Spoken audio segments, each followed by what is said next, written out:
Hello,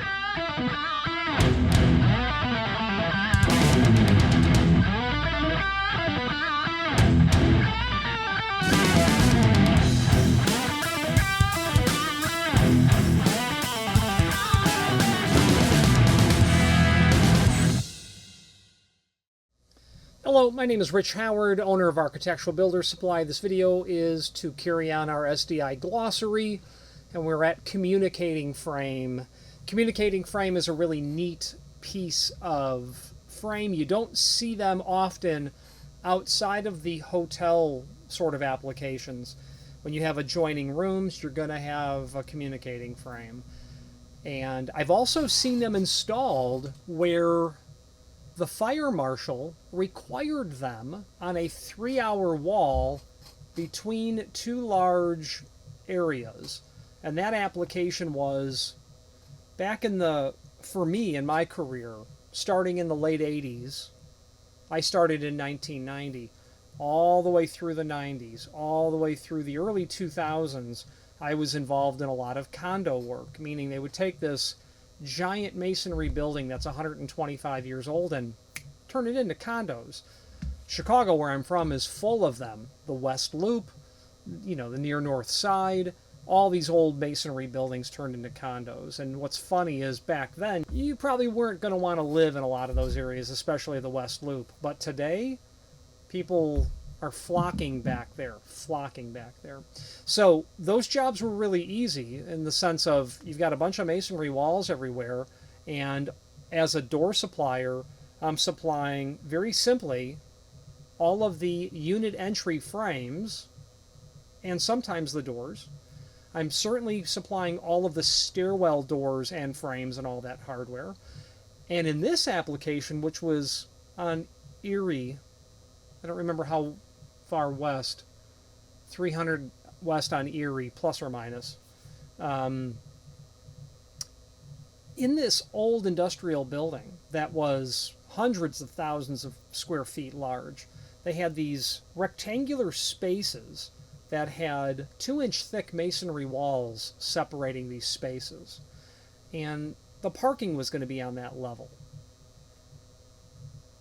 And the architect wanted to pierce through that wall to allow, people to go through there. And the AHJ required 2 3-hour fire doors hung in a communicating frame. Now, it was an unusual circumstance, and this was probably 1992 or 93 that I did this job, maybe 93, 94.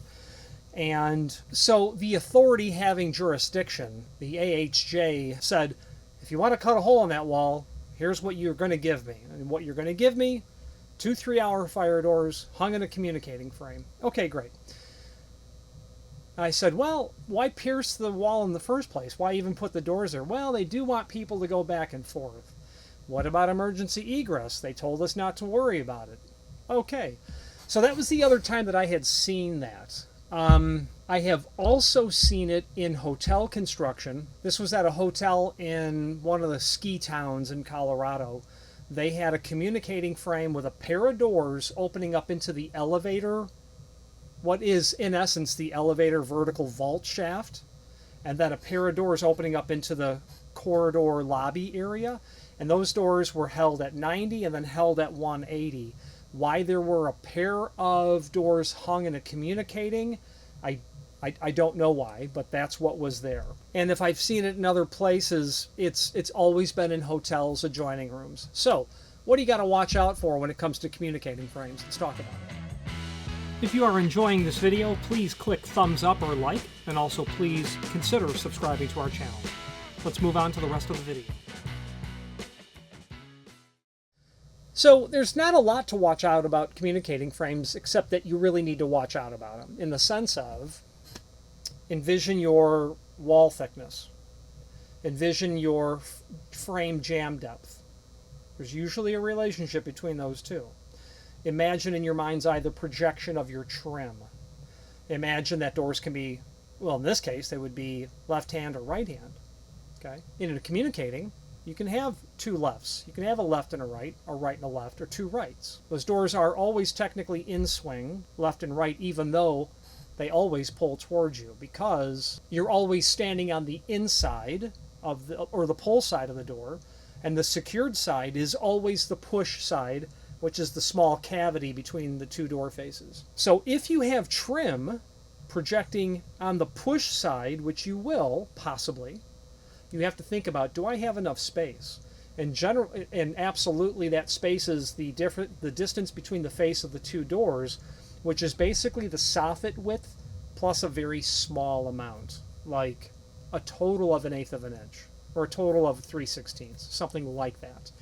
So when you're thinking about this, if you've got a 5 3/4 jam depth, you really need to be thinking about, is the projection of the trim going to hit the inside face?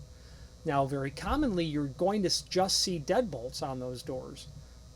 The problem with that is that's generally not fire rated, and it's certainly not fire rated when it's the only thing on the door. What I mean to say is, if you only have a deadbolt on that door, it's not fire rated. If you have a passage latch and a deadbolt on the door, you're good. Or a keyed lock, whatever it is. There is also a fire-rated gate style or slam latch. It's not made by Schlage, but if you know Schlage, it's their B250. There is a manufacturer who makes a UL listed version of that. You could put one of those on there, I suppose. If it's just a deadbolt that you're putting on there, you still have to have some trim. So you've got to think about what's going on there, okay? You could very easily also have a passage set on the pull side only, or an exit lock, like a Schlage A25.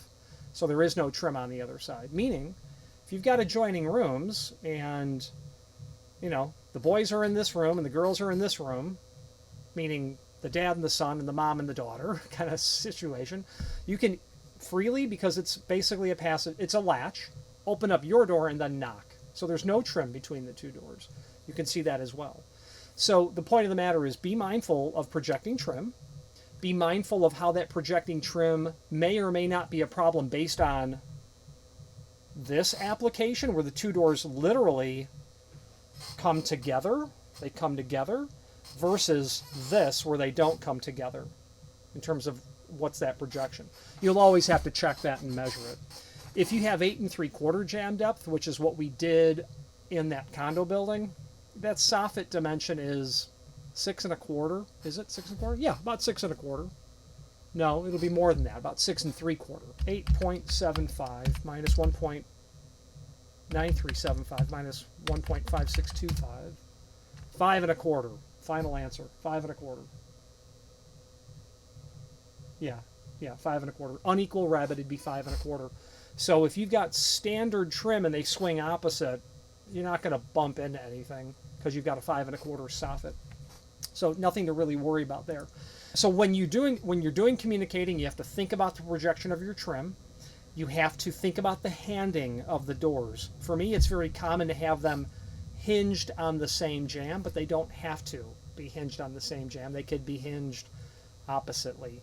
But the way the SDI glossary shows it is they're hinged on the same jamb. And speaking of that, let's switch to the screen view now and take a closer look at the definition.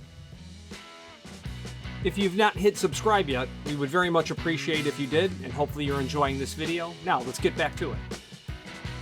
Okay, here is our definition.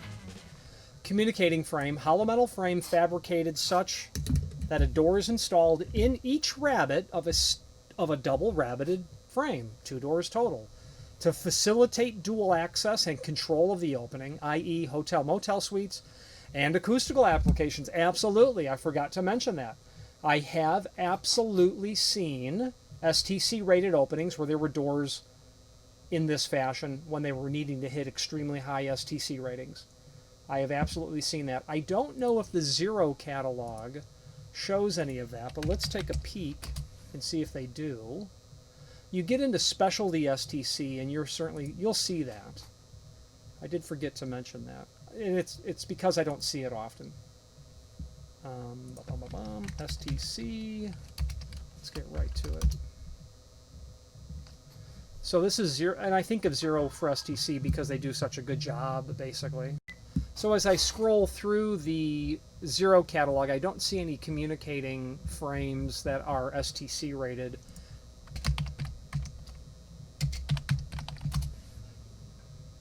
Oh yeah, right here. Our good old buddies. Yep, right here. I mentioned extreme STC ratings, and that's it right there. Overview.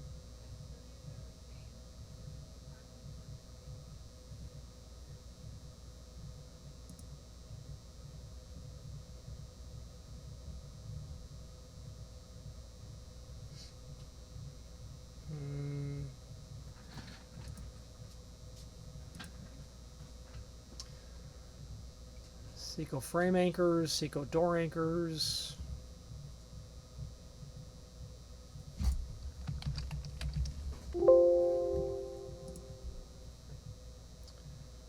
Somewhere that's coming up.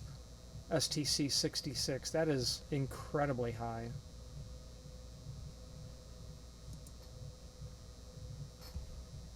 Seco door and Curry's communicating STC 66. Yeah, okay.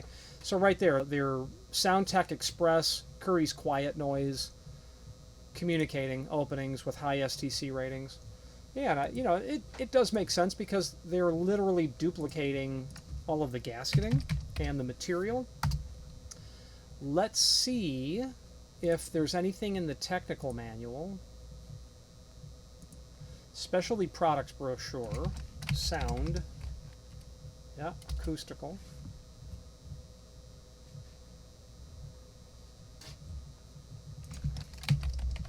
Communicating. Yep. And communicating single. Okay, so yeah, Storm Pro, that would be another application apparently. Tornado, windstorm rated material. But let's take a look at the technical manual and see if there's anything. Nothing STC. Communicating door frame. Yeah, not much to see here, but anyway, 4.0 max, 10 foot tall. Oh, when it's fire rated. Yeah, sure. Yeah, in terms of it being communicating, they would only be limited by the absolute size of door that they can manufacture. Yeah, let's try Curry's, because their technical manual is pretty nice. Specialty section. That was Whisper, I think they called it. STC. Oh yeah.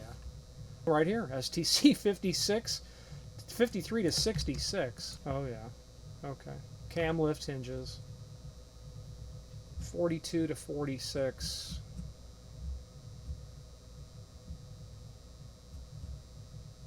$56 to $66.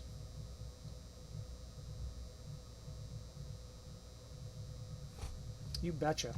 You betcha. Right there. They're definitely showing us communicating here. It's not necessarily what you might expect as a communicating frame, but clearly they've got a frame assembly with 2 doors hung in it. So there you go. STC. Well, hotel, motel, STC, a storm rated of some type, tornado, hurricane, and then that odd application where it was simply required by the manufacturer. Those are some applications.